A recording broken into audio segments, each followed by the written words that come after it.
Comme d'habitude, c'est un énorme privilège de pouvoir être là avec vous autres. Puis c'est tout le temps un plaisir de pouvoir être là les dimanches, en tout cas toutes les réunions ou juste quand on se voit tout le temps, tout le monde. Fait que je suis content d'être là. On va juste, j'ai besoin de prier avant de commencer, puis on va juste commencer comme ça.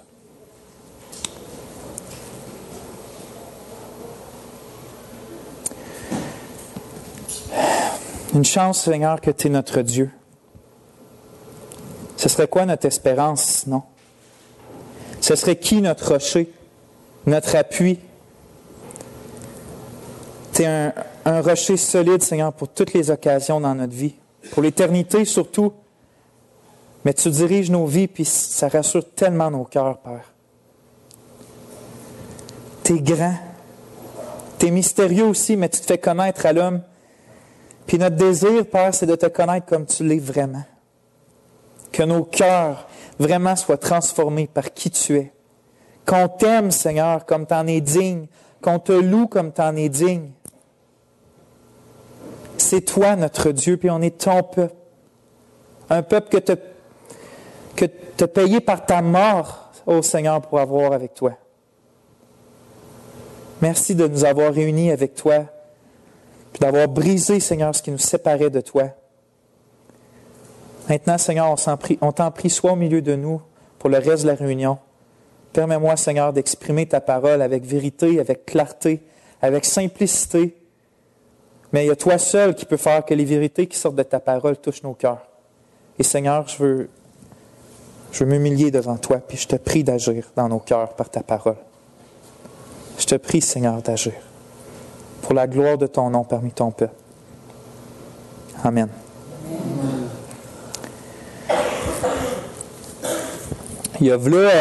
Aujourd'hui, on continue la série que j'avais commencée il y a déjà plusieurs mois sur la série que j'avais appelée « Connaître Dieu ».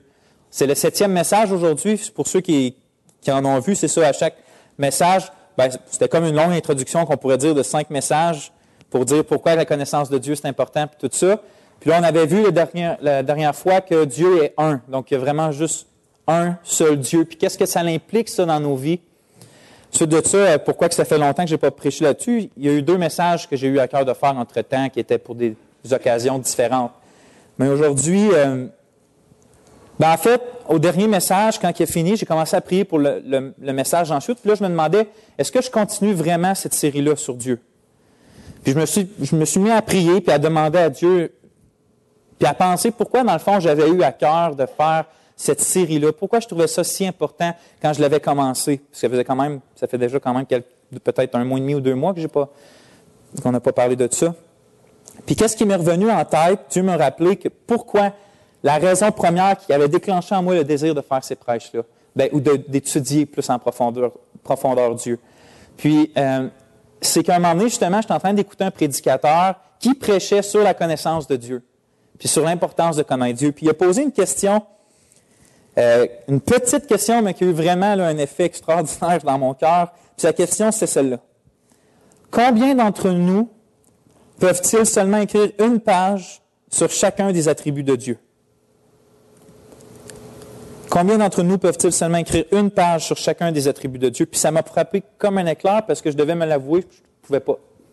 Je ne pouvais pas quand j'ai entendu ça, quand j'ai entendu prédiquer. J'ai dit, OK, je ne sais même pas c'est quoi vraiment les attributs de Dieu. Je n'avais jamais pris le temps d'étudier ça. Fait qu'en même temps, ça m'a profondément attristé, parce que je me disais, tu ne peux pas écrire seulement une page sur chacun des attributs merveilleux du Dieu qui t'a créé, aimé, puis sauvé. Puis je me suis rappelé que quand j'étais enfant, je pense à l'école primaire, au début secondaire, je ne m'en souviens pas, j'avais fait un projet sur les Bulbasaur. Ça, c'est pas le Pokémon, là, pour ceux qui connaissent ça, là, mais c'est une sorte d'oiseau. C'est comme je pense, c'est un martin pêcheur. Puis c'est juste un nom scientifique pour y donner. Puis je me souviens plus comment j'avais écrit de pages sur lui, mais il y avait quand même un bon nombre de pages sur cet oiseau-là que j'avais appris à connaître pour présenter ça à ma classe.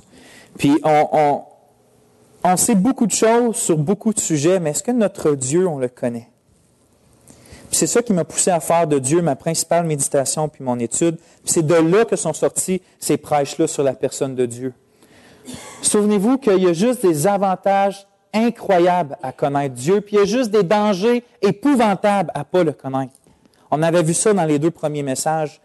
Les avantages sont tellement, on ne peut même pas tous les nommer, mais on avait vu l'intelligence, la foi, la fermeté, la persévérance, la joie, la satisfaction, le contentement, la passion. Puis les dangers sont juste tellement dévastateurs. Il y a refaire Dieu à notre propre image, adorer un faux Dieu, l'idolâtrie, l'incrédulité, qui est le contraire de la foi, une vue indifférente du péché, l'iniquité, qui est de vivre comme si on n'aurait pas de loi de Dieu. Puis finalement, pour ceux qui ignorent, qui rejettent, qui fuient la connaissance de Dieu, mais finalement, ce qui leur attend, on avait vu, c'était la destruction finale, le jugement de Dieu pour eux. Fait que oui, c'est important de connaître Dieu. Connaître 15 pages sur le Bulbazar, ça n'a rien changé à mon âme. Pas en tout. Même 10 ans plus tard, ça n'a rien fait du tout. Je m'en souviens même pas en plus. Mais connaître notre Dieu puis son Fils Jésus-Christ, ça, c'est la vie éternelle. Fait que maintenant, aujourd'hui, on va commencer le premier message sur la doctrine ou l'enseignement que la Bible donne, que Dieu est Trinité. On a vu la dernière fois que Dieu est un. On a vu 2 messages là-dessus. Dieu est un, il y a un seul Dieu. Mais en même temps, la Bible enseigne qu'il y a 3 personnes distinctes dans la Bible qui sont appelées ce seul Dieu-là. Puis, c'est une des doctrines les plus grandes et les plus fondamentales de toute la Bible. Malheureusement, il y a beaucoup qui pensent que, vu que la doctrine de la Trinité est mystérieuse, puis elle n'est pas comprenable vraiment, il y a plein de gens qui pensent que ça ne sert à rien de l'étudier parce qu'ils ne sortiront pas de cette étude-là avec une joie. Tu sais, c'est trop mystérieux, puis on ne peut rien comprendre là-dedans. Mais c'est pas ce que l'apôtre Jean pensait, par exemple, parce que la première chose qu'il écrit dans son évangile, l'évangile de Jean, la première chose, le premier verset, Kevin l'a lu tantôt au repas du Seigneur, c'est qu'il y a le mystère de 2 personnes, au moins pour lui au début, qui sont le seul vrai Dieu. On va voir ça tantôt dans un passage, mais il commence son évangile comme ça, parce qu'il sait qu'à moins qu'on comprenne ce mystère-là, au moins un minimum, les actions puis les paroles du Seigneur Jésus ne feront aucun sens pour nous. Fait qu'il commence son évangile, voici qui est vraiment Jésus de Nazareth.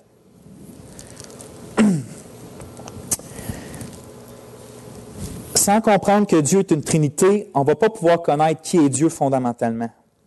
On pourrait en parler pendant chaque message pour la prochaine année, puis on serait loin d'avoir fait le tour du sujet de ce que la Bible dit sur la Trinité. Fait que je ne suis pas en train de vous dire que je vais vous dire dans les prochains messages tout ce qu'il y a à dire, tout ce que la Bible dit sur la Trinité, c'est impossible, c'est un sujet trop profond, trop vaste. C'est pourquoi on va voir juste quelques passages clés que la Bible nous donne pour qu'on apprenne Dieu comme Trinité. Puis la façon dont je pense fonctionner, c'est qu'on va commencer aujourd'hui par définir qu'est-ce que ça veut dire que Dieu est Trinité, puis ensuite on va méditer différents passages sur la déité. Là, j'utilise un gros mot, mais la déité, c'est juste pour dire, quand je parle de la déité du Père ou de la déité du Fils, c'est que quand on dit, exemple, les anges sont divins, c'est vrai. On peut dire que Dieu est divin, parce qu'il est comme spirituel, puis il n'est pas comme terrestre. Sauf que Dieu est plus que divin. Quand on parle de la déité du Père, on parle qu'il est Dieu. Quand on parle de la déité du Fils, on parle que le Fils est Dieu. On peut pas dire on peut pas parler de la déité d'un ange, par exemple. Vraiment, déité se réfère à Dieu. C'est moins court de dire la déité du Père que le Père en tant que Dieu. Fait que je vais utiliser ce mot-là fréquemment, c'est pour ça que je vous l'explique. Donc, aujourd'hui, on voit qu'est-ce que la Trinité. Ensuite de ça, on va commencer à méditer sur des passages sur la déité du Père, du Fils et du Saint-Esprit. Aussi, j'aimerais ça qu'on voit la relation et la communion qui est entre les 3 personnes constamment, depuis toute éternité, puis encore aujourd'hui. Puis aussi, quand ils font quelque chose, est-ce qu'ils font des choses de façon séparée? Souvent, on dit ça, le Saint-Esprit, exemple, c'est la régénération, le Père y appelle, puis la rédemption, c'est au Fils.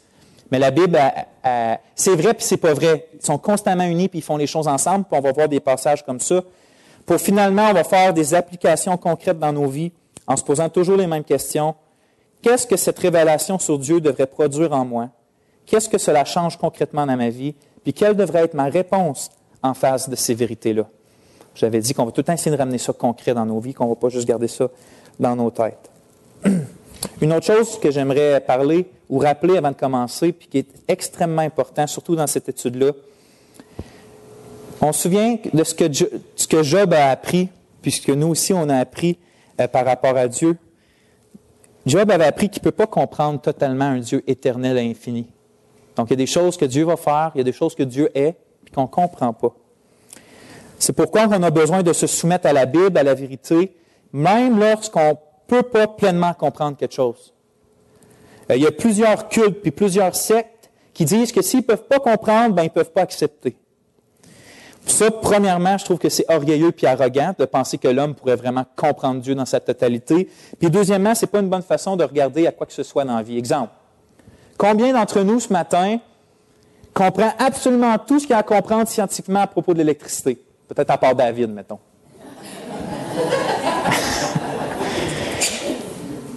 Il y a personne, en tout cas, moi je ne comprends rien de l'électricité, mais ça n'empêche pas que quand on arrive à la maison, on turn on la switch, on allume la switch, puis l'électricité est là, puis on n'arrête pas de vivre à cause qu'on ne comprend pas l'électricité. Mais c'est la même chose.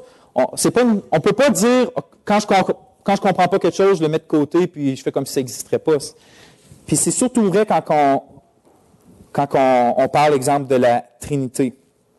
Mais en fait, même, on dit la Trinité, mais la plus simple vérité qu'on trouve dans l'Évangile ou dans la Bible est au-delà de la compréhension humaine. C'est Dieu qui doit éclairer l'homme. C'est Dieu qui éclaire la femme. Même la plus simple vérité. Puis, on ne croit pas parce qu'on comprend, mais on croit parce que c'est la vérité, que c'est le témoignage de la parole de Dieu. Et aussi, je peux donner, juste une grosse introduction, mais je trouve ça important, je peux donner une opinion concernant la vérité que je ne comprends pas, mais ça reste une opinion. Mon opinion n'a pas la même autorité que la Bible. Le problème, c'est quand il y a des gens qui commencent à donner des opinions sur ce qu'ils ne comprennent pas, puis qui prennent ça comme la même valeur, là, c'est la même autorité que la Bible, ce qu'ils disent eux autres, là, sur quelque chose qu'ils ne comprennent pas. Ça, c'est extrêmement dangereux. Puis souvent, la seule chose à faire, c'est de dire, je ne sais pas, je ne comprends pas. Mais c'est ce que la Bible dit. Fait que je le crois. Il y a tellement de cultes et de sectes qui ont juste parti justement parce qu'il y a des hommes ou des femmes qui n'acceptaient pas, qui ne comprenaient pas quelque chose. Fait qu'ils ont créé une réponse. Puis une secte est partie à partir de ça parce que ce n'était pas la vérité, c'était un mensonge. C'était une opinion qu'ils ont pris pour la vérité. Fait que quand on arrive avec la Trinité de Dieu, ce mystère-là, où on va en avoir d'autres, ce n'est pas le temps de faire des opinions, ou même si on en fait, c'est de ne pas les prendre comme la vérité. Par exemple, il y a aussi, la Bible est claire que Dieu est totalement souverain, qui contrôle absolument toutes choses, puis que même avant la création du monde, il a décidé chaque chose qui allait arriver. C'est ça que la Bible dit. Sauf qu'en même temps, cette même Bible-là dit qu'on n'a pas parce qu'on ne demande pas à Dieu. Je ne comprends pas, mais la Bible est là. Puis le problème, c'est quand on met tellement d'emphase sur un ou sur l'autre au point de négliger l'autre vérité. La Bible ne fait pas ça. La Bible donne les vérités, puis tu les crois, puis tu vis selon elles. Mais tu ne négliges pas une ou tu ne mets pas l'emphase sur une au point de négliger l'autre. Si les deux vérités sont là, les deux vérités sont vraies. Mais comment les deux fonctionnent ensemble, je ne sais pas. Je peux donner mon opinion, mais ça reste une opinion. Puis c'est avec cette attitude-là qu'on doit commencer à étudier la Trinité. Puis même n'importe quel sujet, en fait, dans la Bible, on doit avoir cette humilité-là de dire « je ne peux pas tout comprendre et je cherche juste à connaître un peu plus mon Dieu ». Fait qu'on va commencer. Dieu est Trinité. Qu'est-ce que ça veut dire, ça, Dieu est Trinité, premièrement? C'est ça. Le mot Trinité vient du mot Trinitas, qui vient du préfixe, c'est-à-dire les trois premières lettres, tri, trois. Puis ce mot-là veut dire trois, justement, comme dans tricycle, trois roues. Fait que quand on parle de Trinité, c'est le mot tri, puis aussi le reste du mot qui veut dire unité. Fait qu'en fait, on parle de tri-unité, ou de trois en un. Il faut comprendre que ce mot-là ne se trouve pas dans la Bible, le mot Trinité. Mais il y a plusieurs mots qu'on utilise qui ne se trouvent pas dans la Bible, mais il sert à décrire quelque chose qu'on voit dans la Bible clairement, puis qu'on va voir tantôt, que c'est clairement là. Il y a beaucoup de monde, des fois, il y a du monde qui disent que la Trinité de Dieu, comme il y a du monde qui vont dire la triunité de Dieu, parce que c'est ça que le mot veut dire, mais les deux veulent dire la même chose. Si vous lisez des livres, puis vous voyez la triunité, c'est simplement la Trinité. Donc, la Bible décrit que parle puis enseigne sur la nature 3 en 1 de Dieu. La Bible affirme que le seul vrai Dieu existe en tant que Trinité, le Père, le Fils et le Saint-Esprit. La prochaine phrase est importante, pour ça je vais la lire, c'est « Ils sont trois personnes distinctes qui se distinguent l'une de l'autre et pourtant ils partagent la même nature ou la même essence divine et ils sont liés les unes aux autres par une communion continue. » Simplement dit, ça veut juste dire qu'il y a un seul vrai Dieu, que le Père est pleinement ce Dieu-là, que le Fils est pleinement ce Dieu-là, que le Saint-Esprit est pleinement ce Dieu-là, mais qu'il n'y a pas trois dieux, il y a seulement un Dieu, puis que le Père n'est pas le Fils n'est pas le Père, le Saint-Esprit n'est pas le Père ou le Fils. Je ne vous explique pas pourquoi c'est comme ça. La Bible montre ça, qu'il y a trois personnes qui sont distinctes, mais les trois personnes distinctes sont un seul Dieu. Puis c'est important de garder ces distinctions-là entre trois personnes et un seul Dieu, parce que si on va plus loin que ça, on en dit moins que ça, c'est là que commencent les hérésies et les fausses doctrines, comme on va en parler un peu plus tard. Pas aujourd'hui, mais dans les prochains messages. Maintenant, on va aller voir quelques passages que la Bible nous enseigne clairement ça.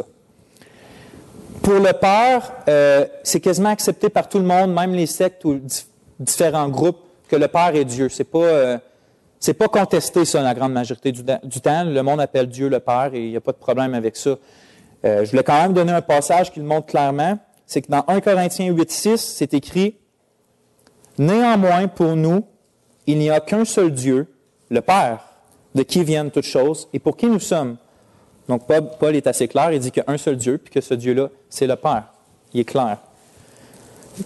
Si vous voulez d'autres passages, pour ceux qui prennent des notes, vous pouvez aller voir Jean 6, 27. Puis 1 Pierre 1, 2. OK, fait que le Père est Dieu. Tout le monde accepte ça.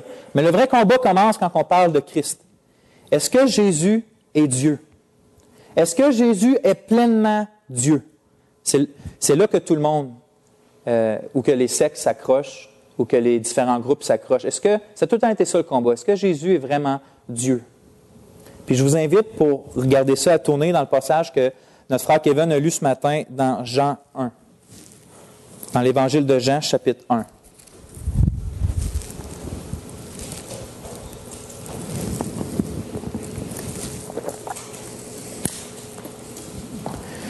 Juste rappeler que l'Évangile de Jean, vous le savez, puis vous l'avez remarqué en la lisant, je suis sûr, qu'il est vraiment différent des trois autres, que de Matthieu, Marc et Luc.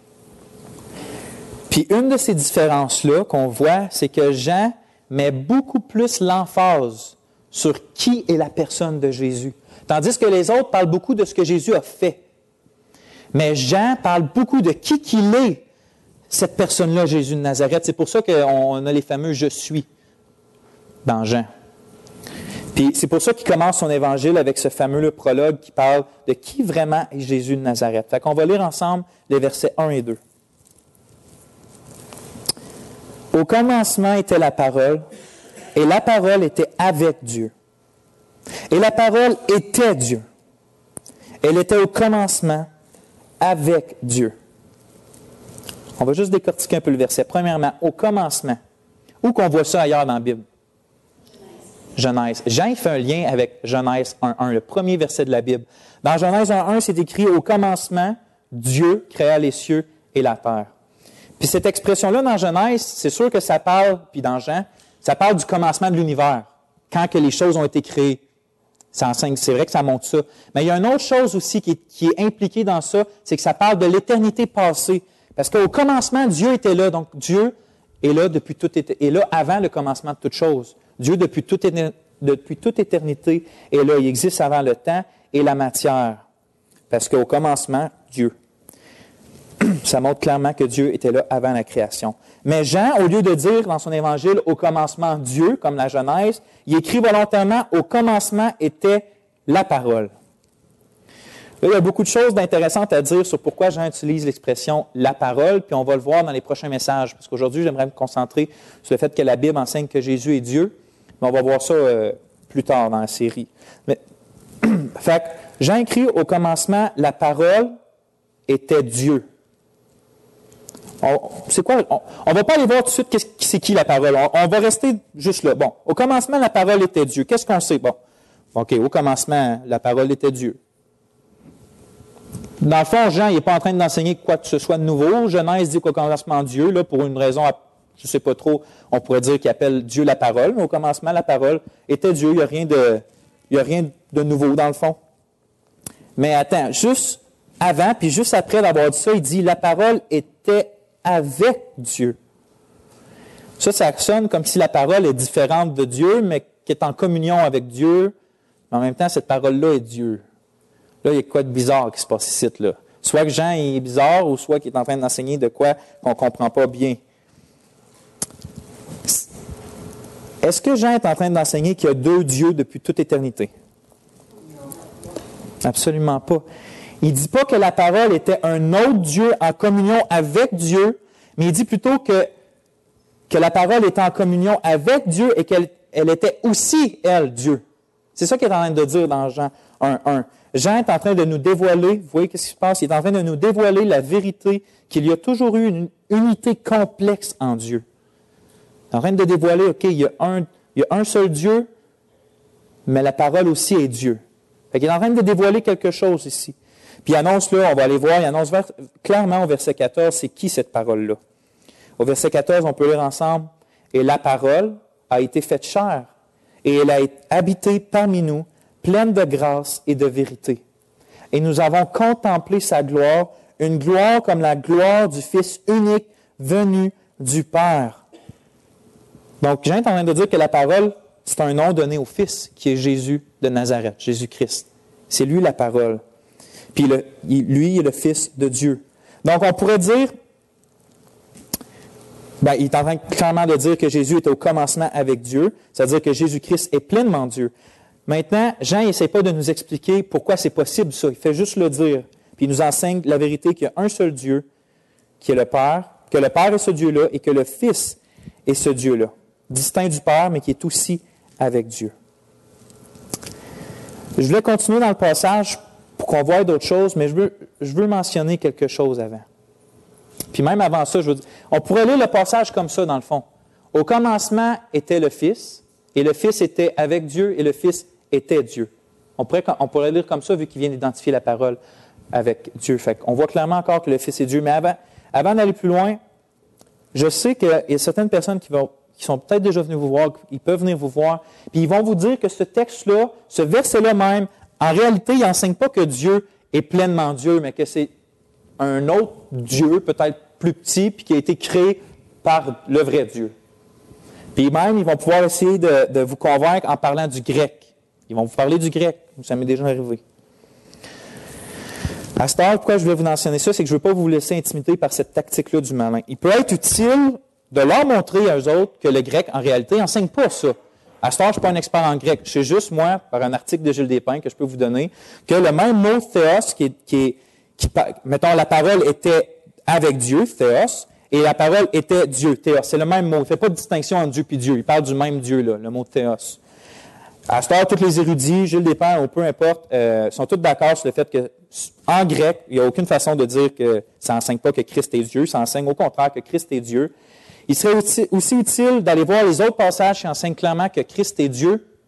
On va en voir certains, on ne les verra pas toutes, mais on n'est pas obligé. Je vous dis, vous pouvez juste connaître cette partie-là de l'Évangile de Jean, connaître aucun autre passage, connaître rien pantoute du grec, puis vous pouvez leur montrer que ce texte-là enseigne vraiment que Christ est Dieu. Puis je voulais vous le montrer d'un coup que ça vous arrive. Regardez au verset 3.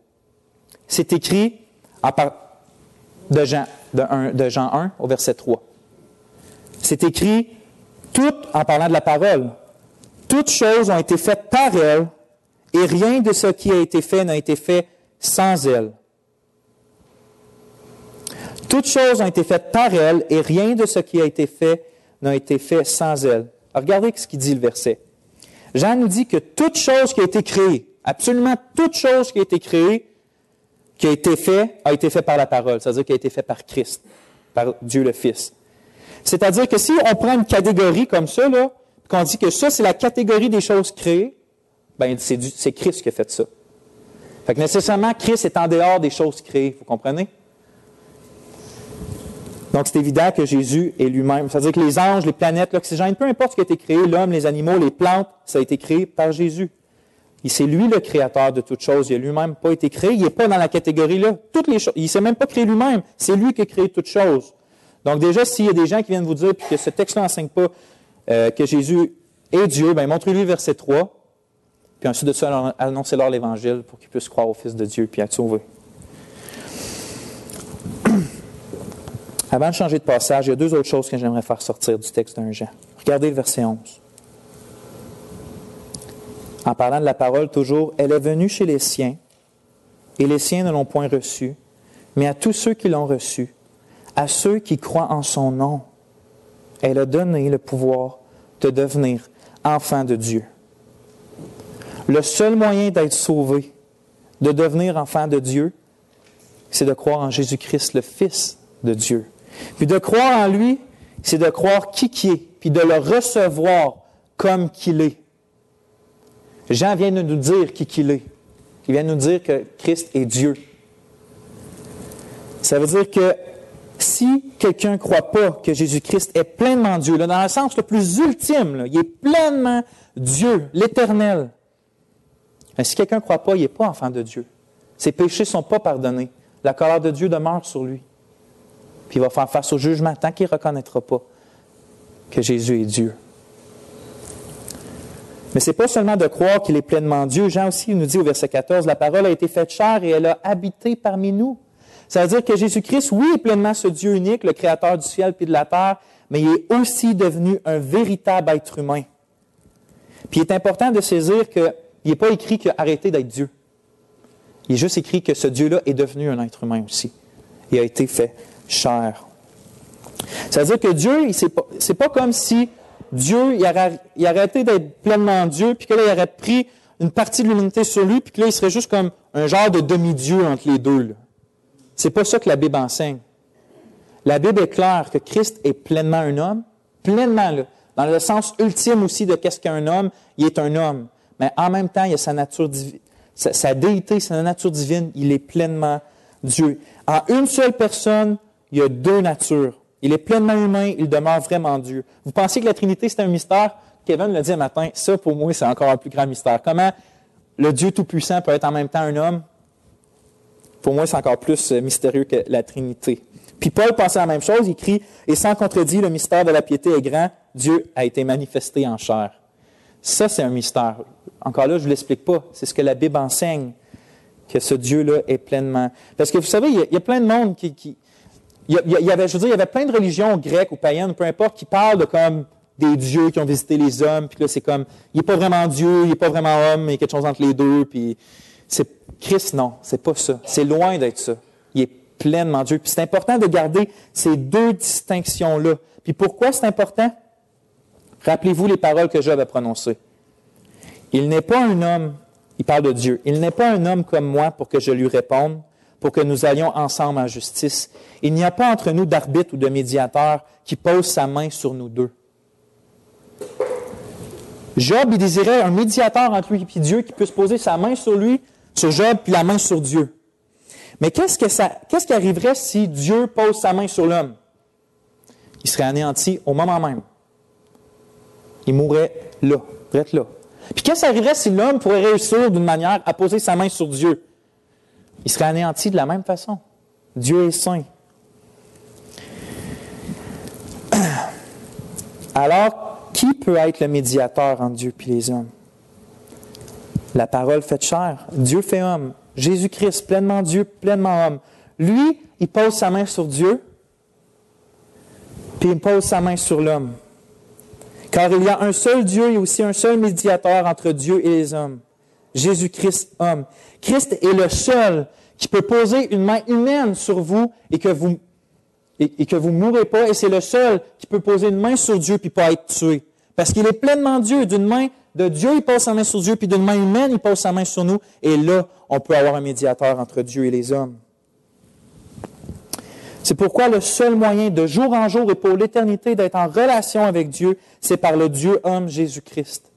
Et il nous invite, il vous invite, peu importe qui qu'on est aujourd'hui, à se détourner de ce monde-là, à se détourner de nos religions, à se détourner de ce qui fait notre joie dans ce monde-là, de se détourner de nos péchés, puis d'attraper sa main par la foi puis par la repentance.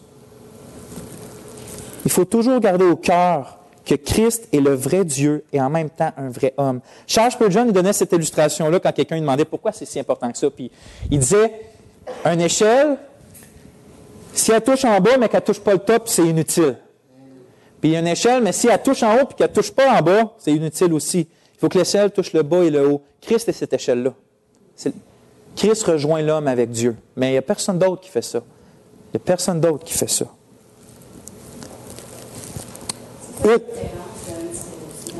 C'est 2,5. 1 Timothée 2,5. Une personne, deux natures. Comme je vous dis, les deux natures ne sont pas mêlées. Ce n'est pas un genre de Dieu-homme mélangé, là. Il y a ces deux natures en lui. Il est pleinement homme, il est pleinement Dieu. Puis ça va éviter de garder ces distinctions-là, ça va éviter de tomber dans l'erreur aussi.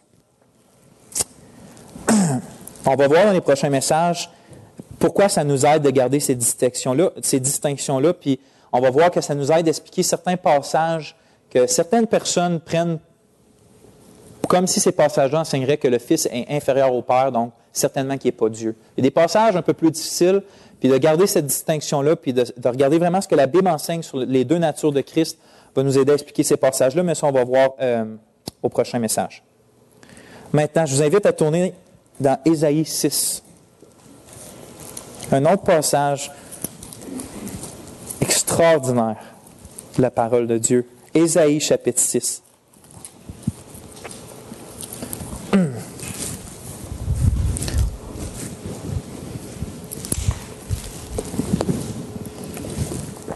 On va lire les versets 1 à 9 ensemble.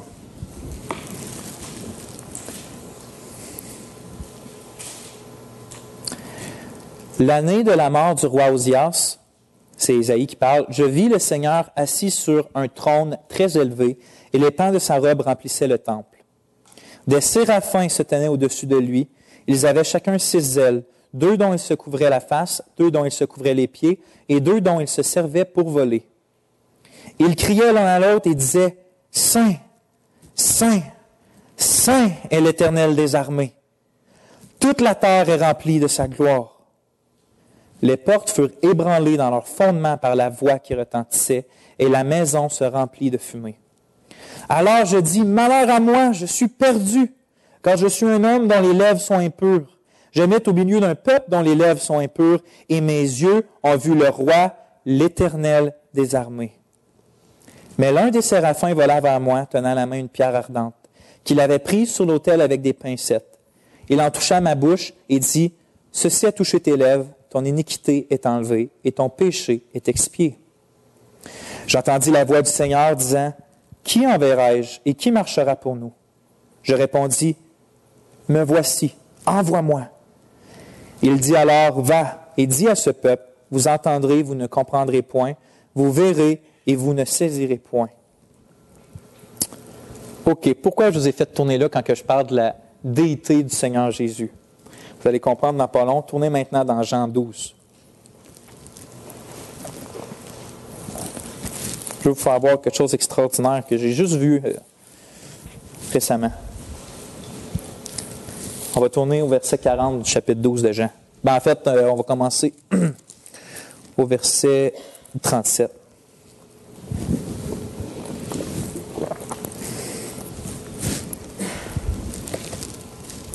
C'est Jean qui parle de Jésus ici. Il dit, « Malgré tant de miracles qu'il avait fait en leur présence, ils ne croyaient pas en lui, afin que s'accomplisse la parole qu'Ésaïe, le prophète, a prononcée.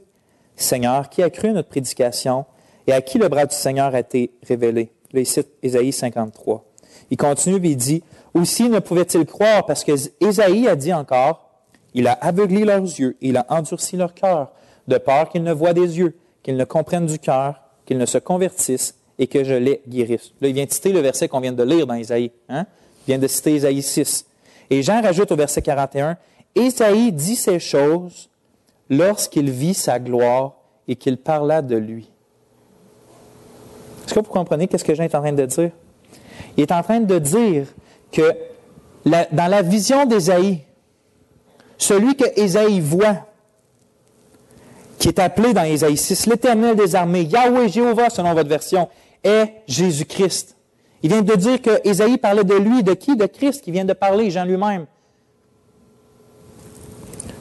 Les archanges, Il y a des gens qui pensent que Christ est un ange. Dans la vision d'Ésaïe, les archanges les plus élevés des cieux cachent leur face avec leurs ailes devant lui, dans l'adoration puis dans la crainte, puis ils crient « Saint, Saint, Saint est l'Éternel des armées ». C'est Christ qu'on voit dans la vision d'Ésaïe. C'est incroyable. Moi, je trouve ça incroyable. Christ est Dieu. Il est Saint, Saint, Saint. Puis il n'y a aucun pécheur, pas même un prophète comme Ésaïe, qui peut tolérer sa sainteté. À Christ. C'est comme si on oubliait parfois que Christ est ce Dieu-là qu'on voit partout dans l'Ancien Testament. Puis si on garderait cette vision-là au cœur, on serait plus en mesure de comprendre qu'est-ce qu'il a vécu dans son humiliation quand il s'est incarné en tant qu'homme. Les archanges ne le regardent même pas, tellement qu'il est saint. Et nous, il était un simple homme devant nous. On va le voir davantage lorsqu'on va étudier la sainteté de Dieu, mais quand même quand Christ marchait sur la terre en étant pleinement un homme, à certaines occasions, il a laissé entrevoir sa sainteté. Puis quand c'est arrivé avec Pierre, par exemple, la réaction était la même qu'Ésaïe. Quand Jésus il fait un miracle au début de l'évangile de Luc, Luc 5, 8 à 9, si vous voulez le noter, Luc 5, 8 à 9, il est écrit « Quand il vit cela, en parlant du miracle, Simon-Pierre tomba aux genoux de Jésus et il dit « Seigneur, retire-toi de moi parce que je suis un homme pécheur. » Car l'épouvante l'avait saisi, lui et tous ceux qui étaient avec lui. Ça ressemble à la réaction d'Ésaïe en face de la sainteté de l'Éternel des armées. La sainteté de Christ est la même que l'Éternel des armées, car il est Dieu. Donc la Bible est claire. Christ est le Dieu saint et unique. Nous devrions le craindre, l'honorer, lui obéir, l'aimer, le glorifier, en faire notre trésor, parce qu'il est notre Seigneur puis notre Créateur. Si quelqu'un rejette Christ, il rejette Dieu. Si quelqu'un rejette qu'est-ce que la Bible enseigne sur Christ, car il y a des gens qui croient en Christ, qui disent, mais ils vont plus loin ou ils vont moins loin que ce que la Bible enseigne sur Christ, vraiment. Pleinement homme, pleinement Dieu. Si quelqu'un ne croit pas ça, il rejette Dieu. Mais aussi, Christ n'est pas juste le Créateur puis notre Seigneur, il y a quelque chose pour nous il y a quelque chose de plus pour nous qui est une excellente et une glorieuse nouvelle. Une bonne nouvelle. Puis je vous fais tourner dans Marc 5, 2. Puis c'est pas mal le dernier passage qu'on va regarder.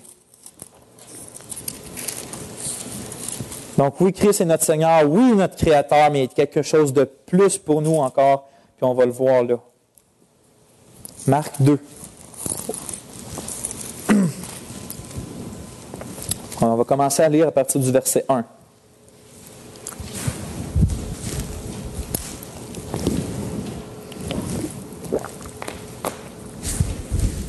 Quelques jours après, Jésus revint à Capernaum. On apprit qu'il était à la maison et il s'assembla un si grand nombre de personnes que l'espace devant la porte ne pouvait plus les contenir. Il leur annonçait la parole. Des gens vinrent à lui, amenant un paralytique porté par 4 hommes. Comme ils ne pouvaient l'aborder à cause de la foule, ils découvrirent le toit de la maison où il était.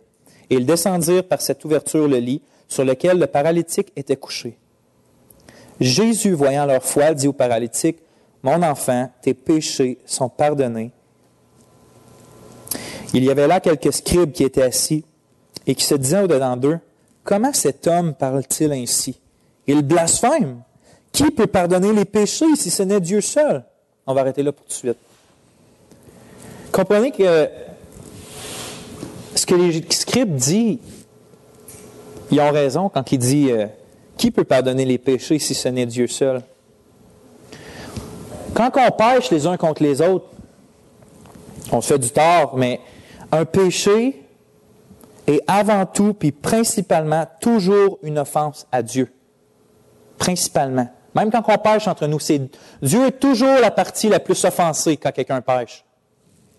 C'est lui Dieu, c'est lui le Créateur. C'est pour ça que David, même s'il avait péché contre Bathsheba, même s'il avait péché contre Uri, même s'il avait péché contre le peuple tout entier en faisant pas sa job de roi, il confesse dans le psaume 51, « J'ai péché contre toi seul et j'ai fait ce qui est mal à tes yeux. » Il n'est pas en train de nier qu'il a fait du mal à d'autres personnes. C'est juste qu'il reconnaît puis il comprend que Dieu est toujours la personne la plus offensée et que c'est son pardon à lui qui est essentiel. Puis la remarque des scribes est logique puis est correcte. Si quelqu'un vous volerait 20 000 $ dans votre compte, puis que là, vous venez me voir, puis vous me parlez de ça, puis je dis, je lui pardonne. Vous me regarderiez, puis Pour qui tu te prends, toi, c'est pas à toi qui a fait du tort, c'est à moi. Tu n'as pas d'affaire à dire que tu lui pardonnes, il t'a rien fait à toi. Fait que vous comprenez que les scribes, c'est direct ce raisonnement-là, c'est ce raisonnement-là qu'ils ont. Jésus dit à un paralytique qui n'a jamais vu de sa vie, tes péchés sont pardonnés. Pour qui il a péché contre Dieu, ce gars-là, il n'a pas péché contre toi.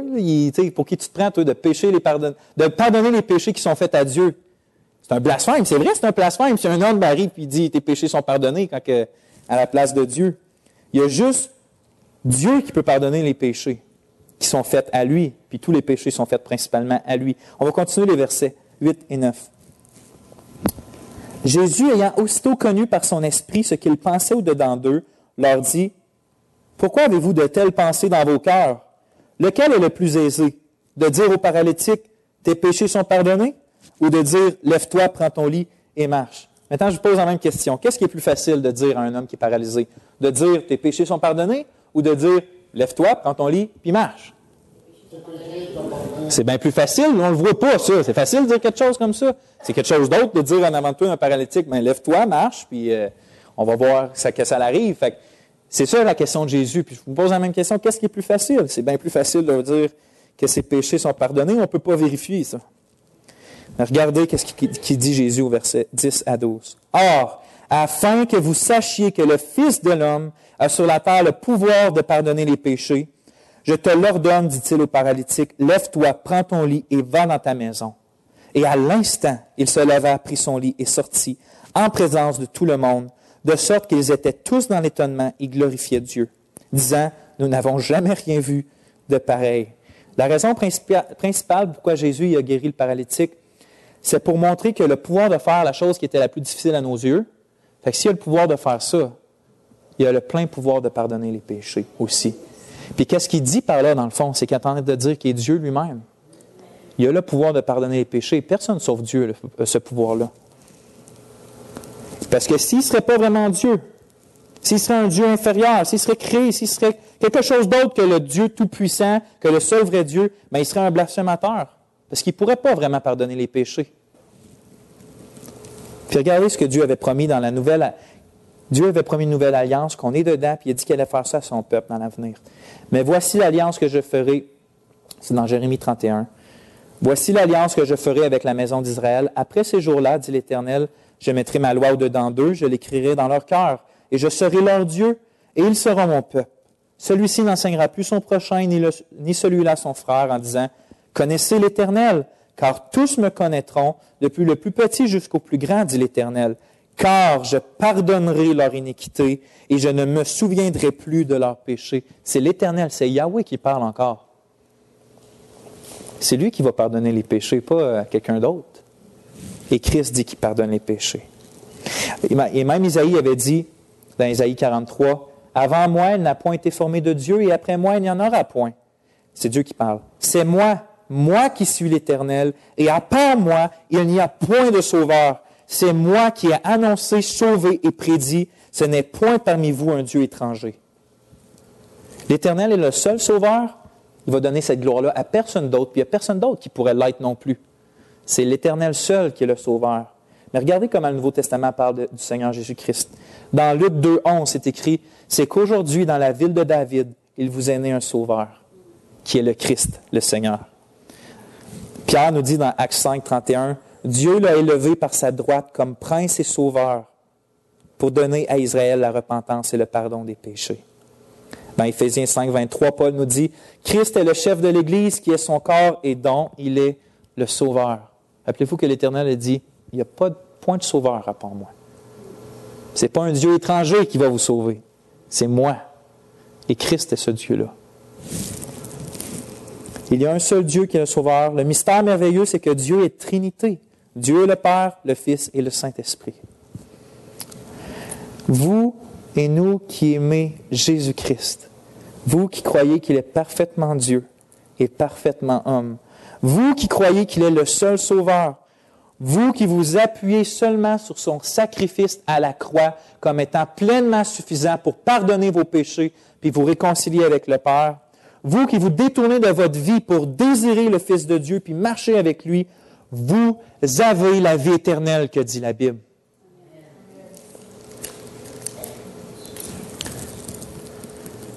Et Christ ne perdra aucune des brebis que le Père lui a données.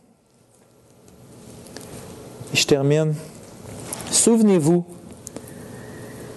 tu sais, dans la vision d'Ésaïe 6, c'est un Dieu saint, tellement loin de nous, semble tellement dans sa sainteté, inapprochable, inatteignable, inconnaissable. Puis ça met comme une distance qui est réelle entre nous et Dieu. Mais souvenez-vous que le Christ qu'on voit dans la vision d'Ésaïe 6, maintenant, celui qui est assis à la droite de Dieu et qui règne sur toute la création, c'est aussi un homme de la même nature que nous, sans péché. Il y a vraiment un homme qui règne sur tout l'univers maintenant. Et c'est Christ. Et ça, c'est une pensée réconfortante parce qu'il connaît nos faiblesses. Il sait de quoi qu'on est fait. Il connaît nos limitations. C'est notre grand frère qui règne dans les cieux. Étant pleinement Dieu et pleinement un homme. C'est notre grand frère qui règne. Donc pourquoi qu'on ne s'approcherait pas de lui avec assurance du trône de la grâce, puisqu'il compatit à nos faiblesses? Celui sur lequel nous appuyons toute notre vie et toute notre éternité est véritablement le seul vrai Dieu et le seul Sauveur. Et il va mettre dehors, il mettra point dehors celui qui vient à lui. Amen. Amen. On va prier. Ô Éternel, quel mystère! Tu es tellement au-dessus de nous, Seigneur, mais on ne veut pas être orgueilleux devant toi. On veut être humble et reconnaître que tu es un grand Dieu. Un Dieu qui, depuis toute éternité, est trois personnes. Et Seigneur, on croit en toi. On croit que le Père est Dieu. On croit que le Fils est Dieu. On croit que le Saint-Esprit est Dieu. Et Seigneur, c'est notre assurance quand on sait que Christ pardonne nos péchés. Merci, Seigneur, pour autant d'assurance. Merci pour ta vérité. Garde-nous dans ta vérité, ô Seigneur. Garde-nous dans ta vérité. Au nom de ton Fils Jésus. Amen. Amen.